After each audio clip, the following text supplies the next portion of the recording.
శుభోదయం. ప్రియాతి ప్రియమైన మా ప్రేక్షకులకు దసరా పండుగ శుభాకాంక్షలు, శుభాభినందనలు.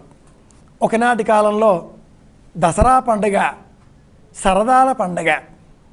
దసరా పండుగ వచ్చింది అంటే గురువుగారు విద్యార్థులతో గ్రామానికి వెళ్ళి దసరా పద్యాలు వాళ్ళ చేత అప్పగింపజేస్తూ వాడు చెబుతూ ఉండగా, పిల్లలు మాకు పప్పు బెల్లాలు చాలు, గురువుగారికి 5 వరహాలు చాలు అంటూ ధరసింహాసనమై నభమ్ము గొడుగై తద్దేవతల భృత్యులై పరమాం నాయములెల్ల వందిగణమై ఇలాంటి పద్యాలు చెప్పేటటువంటి వారు. ఈ సంప్రదాయం ఈనాటి కాలంలో తగ్గిపోవడం బాధాకరమైన అంశం. దసరా పండగ అనగానే పులివేషాలు ఆనందంగా గుర్తుకొస్తాయి. ఈ రోజున మనం అమ్మవారిని రాజరాజేశ్వరీదేవి ఈ రూపంలో విజయవాడలో దర్శనం చేసుకుంటాం. అలాగే శ్రీశైలంలో అమ్మవారిని భ్రమరాంబాదేవి ఈ రూపంలో దర్శనం చేసుకుంటాం. ప్రత్యేకించి సప్తశతి సాధకులు, ఉపాసకులు అమ్మవారిని మహాదేవిగా సాధన చేస్తారు. ఏ వరాన్ని కోరుకున్నాడో ఆ వరాన్ని అమ్మవారు సాధకునకు అనుగ్రహిస్తుంది. అతడు రాజు కావచ్చు, వైశ్యుడు కావచ్చు, మేధావి కావచ్చు, మేధాతిథి కావచ్చు. సప్తశతి ఏ మార్గంలో మనం అమ్మవారిని అనుసరిస్తే ఆ మార్గంలో అమ్మవారు మనకు దయ చూపిస్తుంది అని వివరిస్తుంది. సంసార బంధనాల వద్దు అని మేధావి కోరుకున్నాడు, వాడికి మోక్షం ప్రసాదించింది. నాకు రాజ్యం కావాలి, విజయం కావాలి అని కోరుకున్నాడు ఆ రాజు, విజయోస్తు అని అనుగ్రహం చూపింది. ఆ రాజరాజేశ్వరి దేవిని ఈ దసరా పండుగ రోజున అపరాజితాదేవి అన్న పేరిట అర్చన చేస్తాం. సకాలో విజయో నామ. సూర్యాస్తమయానికి 48 నిమిషాల కంటే ముందు వచ్చేటటువంటి సమయానికి విజయం అని పేరు. ఈ సమయంలో అశ్మంతక మహావృక్షా, అశ్మంతక వృక్షము, దాన్నే మనం వెండి కొమ్మ ఆర చెట్టు అంటాం. అలాగే జమ్మి వృక్షం, శమీ వృక్షం అంటాం, వెండి బంగారాలు అంటాం. ఈ రెండింటిని దర్శనం చేసుకోవాలి.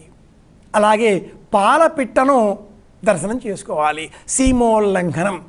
గ్రామ సరిహద్దులను దాటి సాయంత్రం సమయానికి అడవులలో ప్రవేశించి అపరాజితాదేవిని, ప్రకృతిని ఉపాసన చేయడం, అది కూడా శమయితే పాపం అనే శ్లోకాన్ని చెబుతూ జమ్మి చెట్టును దర్శనం చేసుకోవడం.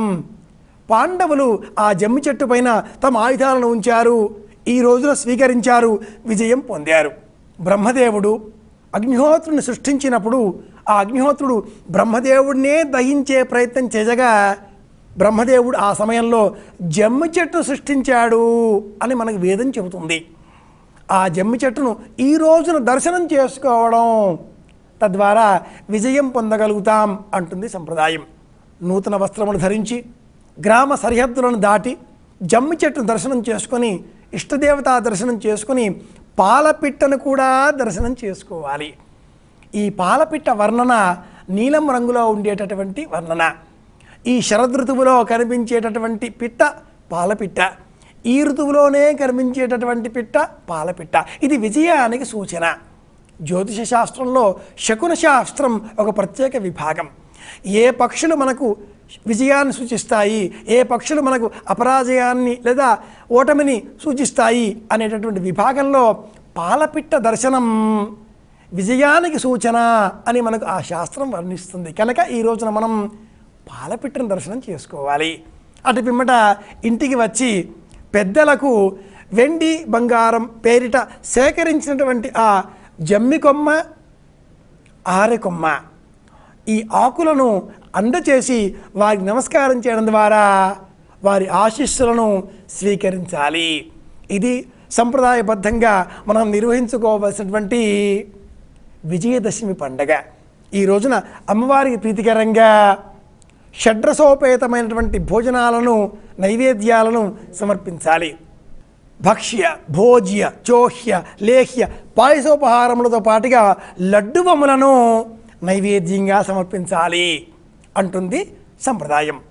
తిరుమాడ వీధులలో శ్రీ వెంకటేశ్వర స్వామి వారి సన్నిధానంలో ఈ రోజున చక్ర స్నానం పల్లకి ఉత్సవంతో స్వామివారి బ్రహ్మోత్సవాలు కూడా శ్రవణేన విసర్జయేత్ ఇలా పూర్తి అవుతాయి. పూర్తి అవుతాయి అంటే అర్థం ఈ రోజుతో అయిపోతాయి అని కాదండోయ్. మళ్ళీ బ్రహ్మోత్సవాలు ఎప్పుడూ అని మనలో ఉత్సాహాన్ని రేకొత్తింపబడే విధంగా ఈ ఉత్సవాలు నిర్వహింపబడతాయి. మరొక్క మారు ప్రియాతి ప్రియమైన మా ప్రేక్షకులందరికీ కూడా దసరా పండుగ శుభాకాంక్షలు, శుభాశీస్సులతో శుభమస్తు.